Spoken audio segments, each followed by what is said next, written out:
Muy buenos días, amados hermanos. Qué gusto poder estar esta mañana con ustedes para abrir la palabra de Dios y disfrutar. Porque de eso se trata, disfrutar un tiempo maravilloso con la palabra de Dios, la bendita palabra de Dios que tiene el poder para transformar nuestras vidas y guiar nuestras vidas de la manera correcta, de una manera que a Dios le agrade, ¿no? Ese es el propósito de este tiempo.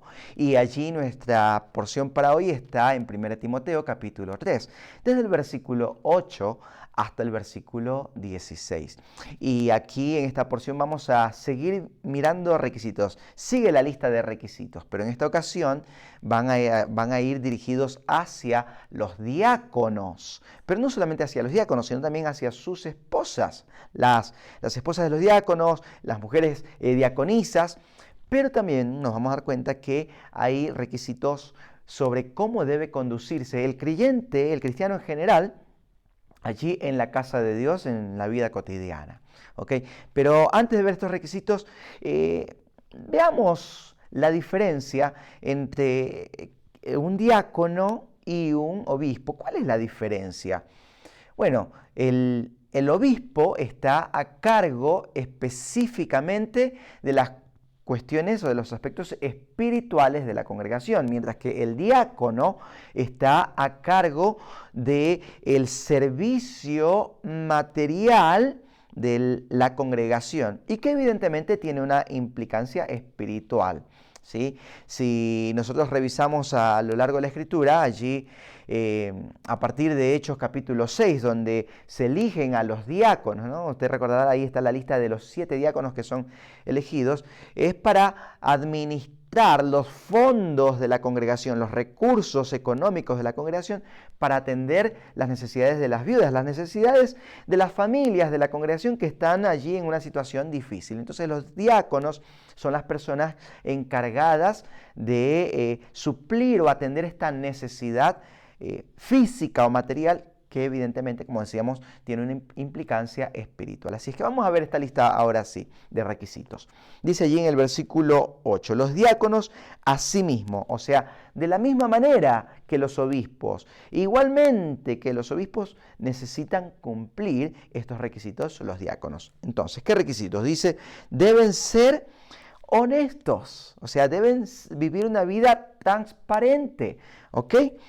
Sin doblez, ni dados a mucho vino. Ojo, esto no quiere decir que el cristiano o el diácono puede consumir vino, no. Cuando dice no dados a mucho vino, tiene que ver con el hecho de no tener una cultura, una costumbre de estar allí acercándose al vino y de pronto emborrachándose, embriagándose. La Escritura dice, el apóstol Pablo allí dejó registrado, no os embriaguéis con vino en lo cual hay disolución, sino sed llenos del Espíritu Santo. ¿Ok? En el vino hay disolución. Dice, no codiciosos de ganancias deshonestas. Ojo, porque los diáconos, como ya mencionamos hace un momento, ellos están a cargo de administrar los recursos económicos de la iglesia para poder atender las necesidades así que de la congregación. Así es que puede de pronto encontrarse ante la tentación de quizás mal usar esos fondos. Cuando vemos allí en los discípulos del Señor Jesucristo, había uno que era el tesorero y este fue uno que traicionó al Señor Jesucristo. Y déjeme decirle, hermano, que tristemente Judas no fue el último de los que han traicionado a la confianza que se les ha dado de administrar estos recursos. Lamentablemente han habido a lo largo de la historia, y quizás hemos escuchado de personas que han fallado a la confianza que se les ha dado al ubicarlas allí en esa posición de administrar los fondos. Sin embargo, nosotros tenemos que orar para sostener, para cubrir allí a nuestros diáconos, para evitar o cuidarlos que ellos no caigan en la tentación. ¿Okay? Que ellos no vayan a caer en ese tipo de tentaciones. Entonces, sí es responsabilidad de la congregación en general orar por los diáconos. ¿Okay?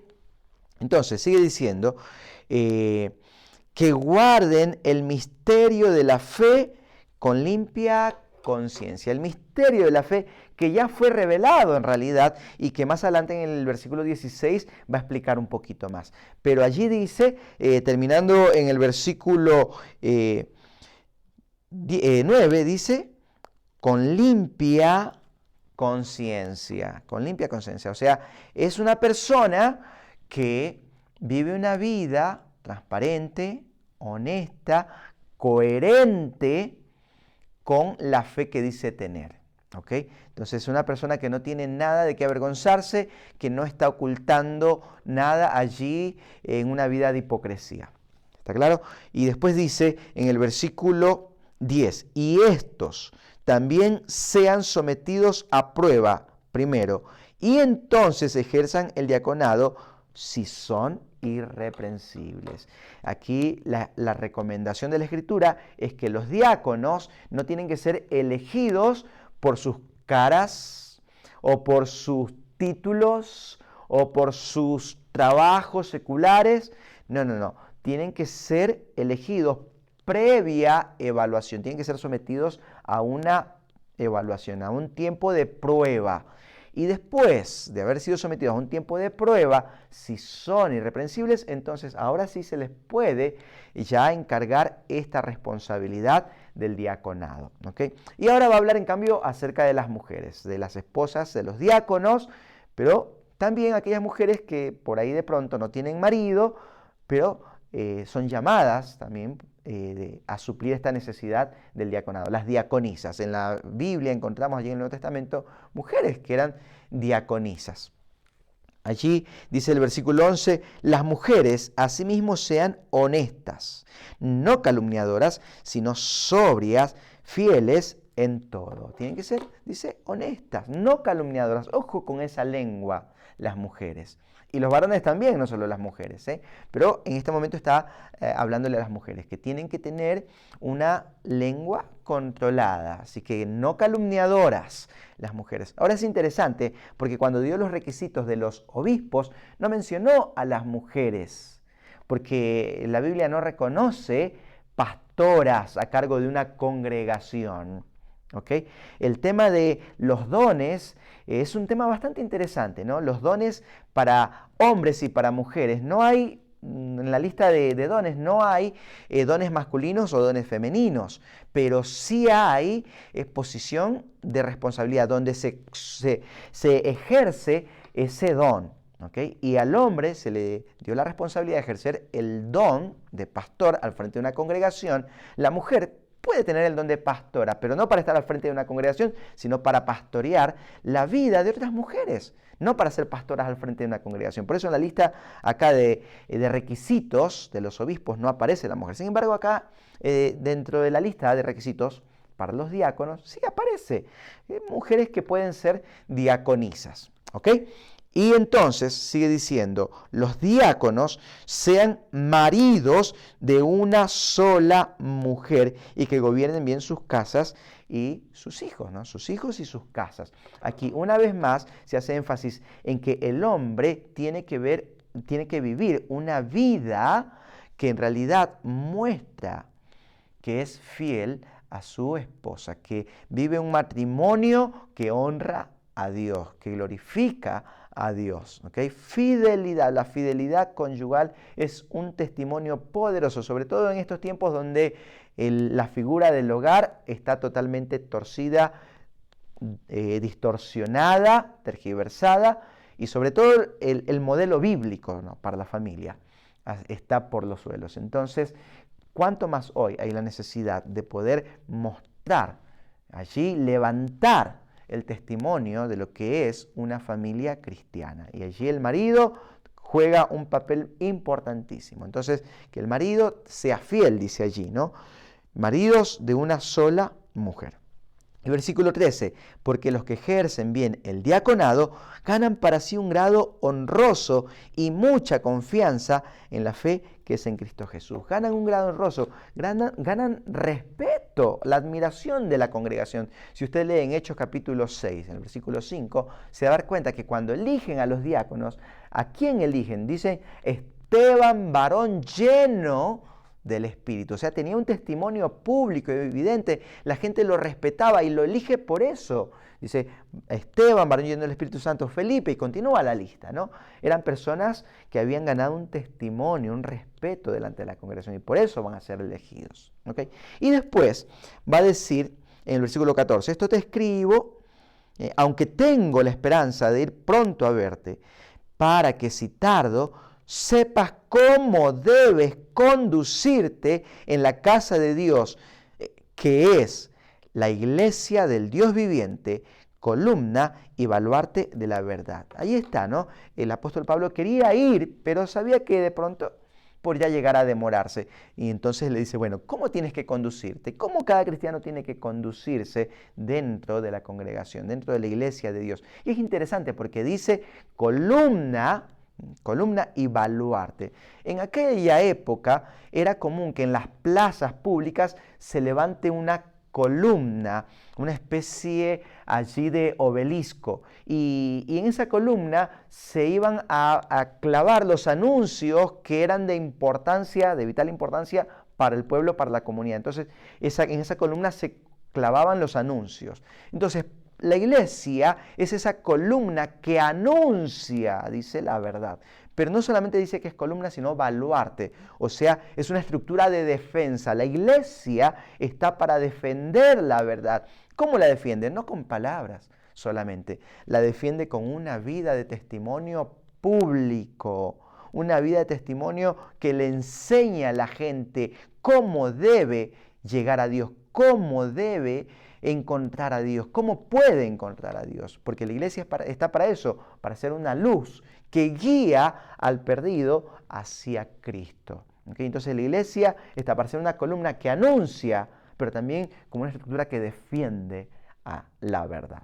¿Okay? Y entonces allí va a decir en este versículo 16 tan maravilloso, e indiscutiblemente grande es el misterio de la piedad.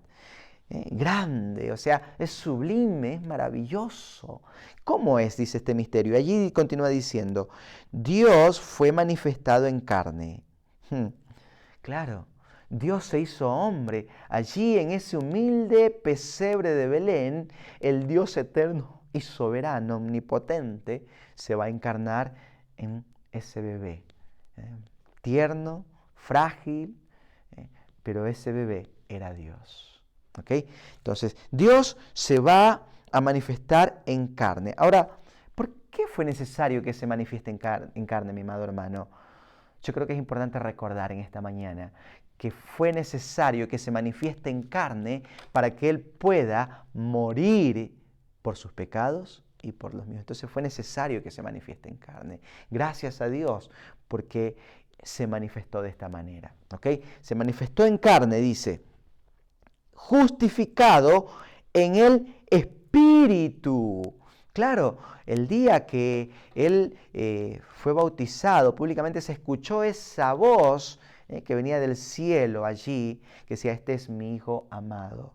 Y descendió allí la paloma, el Espíritu como en forma de paloma, ¿no? Y lo mismo después en el Monte de la Transfiguración, una vez más se escucha la voz del Padre allí, el Espíritu, diciendo, este es mi Hijo amado. Entonces, justificado, dice allí, en el Espíritu, visto de los ángeles. La Escritura, a lo largo de la historia, el Señor Jesucristo nos va mostrando que los ángeles estuvieron presentes en su encarnación, estuvieron presentes allí en la tentación en el desierto. Después que se fue el tentador, vinieron los ángeles y les servían. Entonces, estuvieron presentes también allí en ese momento de la tentación. Pero también estuvieron presentes en ese momento donde él estaba orando en el huerto de Getsemaní. Dice que él mientras oraba sudaba allí como grandes gotas de sangre que caían de su frente, pero vino un ángel y lo confortó, dice. Los ángeles estuvieron entonces en su nacimiento, allí el día de la tentación, pero también en el huerto de Getsemaní, allí en la oración, pero también en la resurrección. Dice que cuando llegaron las mujeres, allí estaban los ángeles como con ropas resplandecientes en su resurrección. Pero también dice en su ascensión. Cuando estaban estos varones mirando al cielo, de pronto aparecen los ángeles y le dicen, varones galileos, ¿a quién están mirando? ¿A quién están mirando? Ese mismo Jesús que habéis visto ir, así mismo va a venir. Qué maravilloso, ¿no? Y allí los ángeles presentes en las diferentes etapas del Señor Jesucristo cuando estuvo acá en la tierra. ¿Ok? Entonces, visto por los ángeles. Y después dice, predicado a los gentiles. Es maravilloso que este evangelio está siendo predicado en el mundo entero. A los gentiles, al mundo entero está siendo predicado. Y gracias a Dios, porque su gracia está alcanzando a muchos perdidos en el mundo entero. Y la gente está viniendo al conocimiento de la verdad, que es Cristo Jesús. Pero después continúa diciendo, creído en el mundo, recibido arriba en gloria. Jesucristo está sentado hoy a la diestra del Padre. ¿Y qué hace allí? Bueno, está, por un lado dice, intercediendo por nosotros, los hijos de Dios, pero por otro lado está allí ofreciendo el perdón de pecados a todos aquellos que quieran recibirlo. Así que en esto consiste el misterio de la piedad. Ha sido revelado ya. Dios se ha encarnado, ha sido justificado por el Espíritu. Este es mi Hijo amado, justificado por el Espíritu, visto por los ángeles, predicado a los gentiles, creído en el mundo y recibido arriba. Y en esto descansa el ministerio de la piedad. Usted y yo podemos desarrollar piedad, los hijos de Dios. Los diáconos, los que sirven, piedad. ¿Por qué? Porque han creído en este maravilloso evangelio. Mi amado hermano, hoy no deje de compartir las buenas nuevas de salvación. No deje de ser luz a los que están perdidos. Y que disfrute un lindo fin de semana. Le esperamos mañana para seguir compartiendo allí en el culto matutino de todos los sábados. Le envío un fuerte abrazo. Dios me lo bendiga.